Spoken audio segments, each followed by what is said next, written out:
Hey YouTube, I'm going to do something today I hate to do, and that's make a 1911 video. People get all emotional and cry like babies when you say something bad about a 1911. But I'm going to go on and make one. What you see here before you is two what are, I guess, commonly referred to as lower end 1911s. This is a Rock Island Armory. It is safe, by the way. And then I have a Taurus PT1911, which is also safe. Now, these would be considered by most people lower end 1911s. Rock Island, been around for quite some time.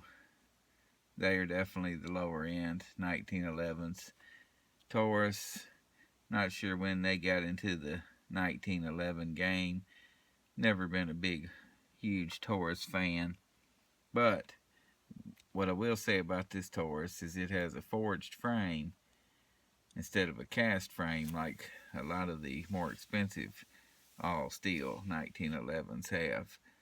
Now, I only have the all-steel version of the 1911. I don't care for the alloy framed 1911s. I just don't like them. I don't want them. And I'm not going to have them. But this Taurus is a forged frame, and that is significant. That is a vast improvement over a cast frame. Now this Rock Island, I got it used. It's an older model. I don't think they make this model anymore. This one has some kind of funky rail under it, and I'm not sure what that's for.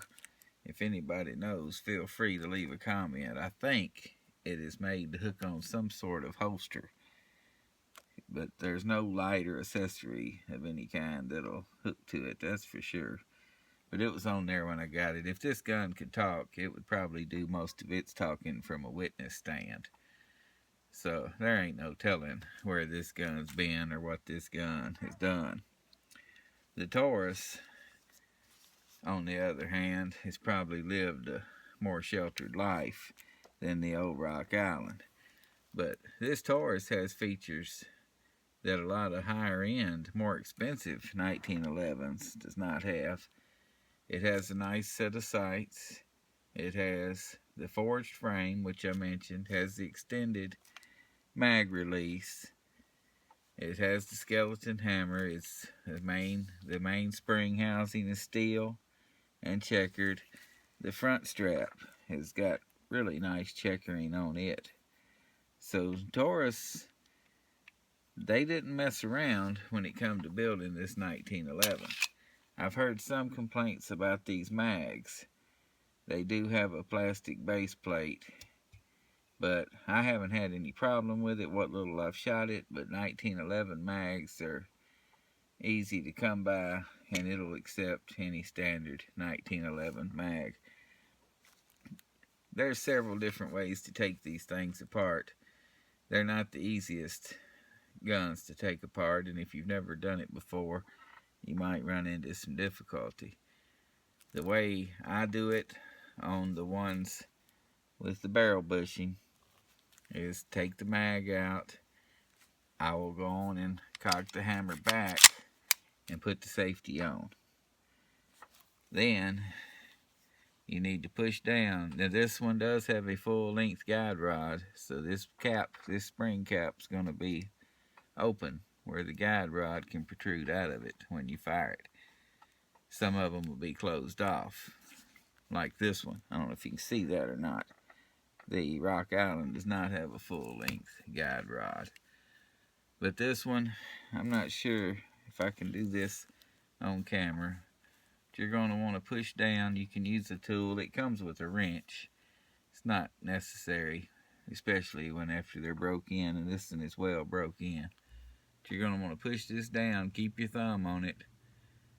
Turn this bushing to the right. Now I'm going to try to get this done on camera. So you turn the bushing to the right, and it will keep your thumb over the... I'm not even showing this on camera. I apologize for that. But when you get it turned to the right, keep your finger over it. You see it, just because it'll come out. The bushing is still locked in place, but it is let go of the cap and the spring, so I can go on and pull them out. Then the next thing I guess you're gonna want to do is you can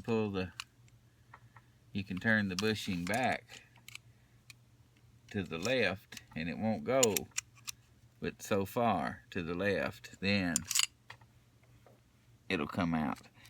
I didn't do a very good job of showing that, but when you get it back to the left, it'll only go about, I would say, if you're looking at it, 4 o'clock, and then you can pull it out. Take the safety off, line up the small notch with the back of your takedown pin here and push it out. And you can normally do this with your finger, not the big notch like you just saw me do, the small notch. Pull the pin out, careful not to scratch it. Then you can pull the slide off the frame. Full length guide rod, and then the barrel, conventional barrel with nothing special about that. The slide, the machining looks good. You can tell by this firing pin safety right here in the back that this is a Series 80 gun, and it has this safety to stop the firing pin from moving forward without the trigger being pulled. But it has, like I said, a forged steel frame. Everything in here looks pretty normal. The one thing the Taurus does have is the safety lock on the hammer. I don't care for that. I believe you can replace this with a conventional hammer if you wanted to get rid of it. It's not really a factor, I just don't like it. But that's about it as far as the takedown. They can be a bear. Now, that's no lie. The 1911s can be a bear to take apart, and I've had struggles with them in the past. And if you don't do it on a regular basis, it will give you a headache. And there's just no two ways about it. Now, when you go to put it back together, you're going to line up the barrel link. You can see it through the hole. I leave this pointing straight down. This is where you run into problems. When you pull this back to line up this notch again, pull it out. Don't let it rub. This is called an idiot scratch. That right there is called an idiot scratch when somebody rubs this back. If you don't feel comfortable doing it, put some tape on it right here and put some tape on the slide. I've seen these idiot scratches not only go up the frame, but I've seen them go on around the slide. And that's a shame, because some of these 1911s can cost thousands of dollars. Get it lined up, get your notch lined up, and push it straight in. Don't let it rub the frame. Certainly don't let it go past the slide. Then you can put your bushing back in.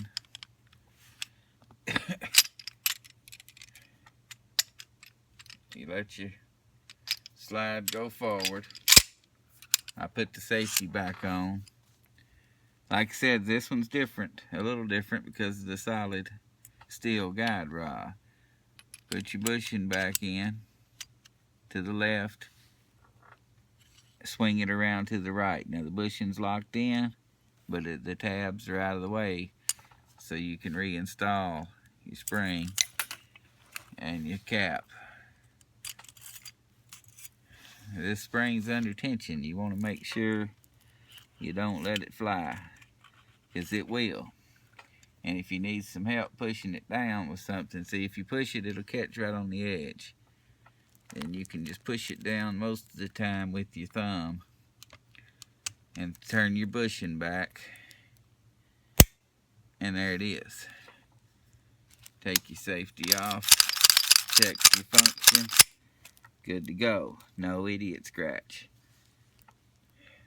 I know that was a terrible job of showing that on camera, and I do not claim to be a 1911 expert, and I'm not. But as far as I've owned several. I've had Kimbers, I've had Colts, I've had Springfields. I currently have the Remington, which I do like very much. I have this Taurus, this Rock Island, and I consider these more of a nostalgia gun. I enjoy shooting them. They're fun to shoot. I'm not going to carry them. If you've watched any of my other videos, you know I cry about safeties, and this one has two. They have the thumb safety and the grip safety. But I consider these to be like a single action revolver. They're beautiful to look at. They're fun to shoot. But that's about all. I'm not going to carry one. Mainly because I don't think my belt would hold it up. This gun is heavy. I don't have my scales, but this gun is extremely heavy. This solid steel frame and steel slide, everything in this thing is steel except for the grips. And it's a heavy duty gun. If you run out of ammo, you can just beat somebody with it if you wanted to. But yesterday, the day before, I went out and I shot 50 rounds of my reloads through each one. The Rock Island, which is probably the bottom of the barrel. That's your Kia. Maybe not the bottom of the barrel of your 1911s, but it can see the bottom from where it's at, I guarantee you. The Taurus is definitely a step above the Rock Island, and it's probably a step above a few that cost more than it does. I'm impressed with this Taurus, I will say that. But I shot 50 rounds each of my reloads, which come off my Dillon press, with absolutely zero malfunctions. Now, like I said, I have no idea how many rounds either one of these guns has through it. This Taurus and this Rock Island, there's no telling. They're both used, and you can tell they've been shot. They're not hurt, but they're definitely not new. But they shot my reloads without a hiccup, 50 apiece, and I was dead on accurate with the Taurus. The Rock Island, I was shooting decent groups, but to the left, I drifted the front sight over, and I haven't shot it since. It got dark on me, so I need to do a little more work with it. But the Taurus, it's dead on, and I'm impressed with it. I've never been a big Taurus fan, but I'm impressed with this Taurus 1911. Go on and leave me your hate comments, but I think this Taurus is made just as well as 1911s. It costs way more. I've had Kimbers that wouldn't shoot factory ammo, and this Taurus was pumping my reloads out like it was made for them. So that's all I got to say. I think the Taurus is well worth whatever it costs. I think the suggested retail on it's around $8.80. I'm sure you could find them for $7, maybe a little less. But don't discount it just because it's a Taurus. Give it a look. It's a nice 1911 for the money, for any amount of money. And I think it's worth having. And that's all I got. Thanks for watching.